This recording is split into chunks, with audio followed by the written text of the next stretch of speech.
The old house stood on a hill overlooking the town, a skeletal silhouette against the bruised purple of the twilight sky. They called it the Blackwood House. Locals whispered stories about it, tales of shadows that danced in empty windows and a strange, sweet melody that drifted on the night air.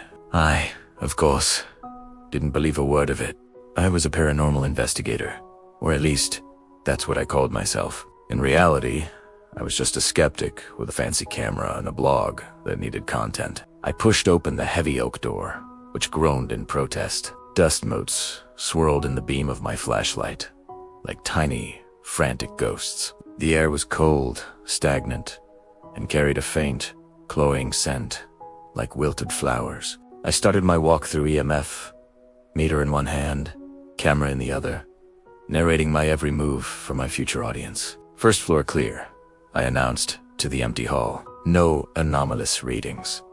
The stories seemed to be just that. Stories. As I climbed the grand, creaking staircase, I heard it, a faint, lilting tune. It sounded like a music box, a simple, childlike melody. My heart hammered against my ribs, a frantic drumbeat in the oppressive silence. I followed the sound down a long corridor to a room at the very end. The door was slightly ajar. Pushing it open, I found a child's bedroom, frozen in time. A dusty rocking horse, a small bed with faded floral sheets, and on a little wooden table, a music box. The box was open, but the tiny ballerina inside was still.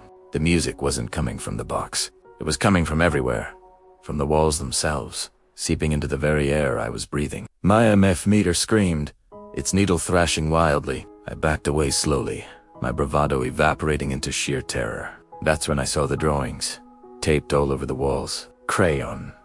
Sketches of a happy family. A mom, a dad, a little girl.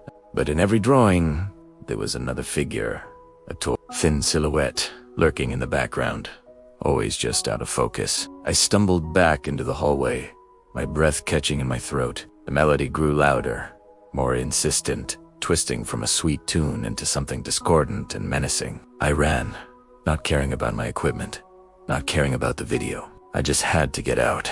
As I scrambled down the stairs, I glanced back up. In the darkness at the top of the landing, a figure stood, talantin, just like in the drawings. It wasn't a shadow. It was solid, and it was watching me. I burst out of the front door and didn't stop running until the town lights were a warm, safe glow below me. I never went back. I deleted all the footage, but sometimes, when the house is quiet and the night is deep, I can still hear it. A faint, sweet melody, and I know, with a certainty that chills me to my bones, that the figure I saw wasn't a ghost of the past. It's still there, in the Blackwood house, waiting. It doesn't want to scare intruders away. It wants them to stay. It wants a new family to draw.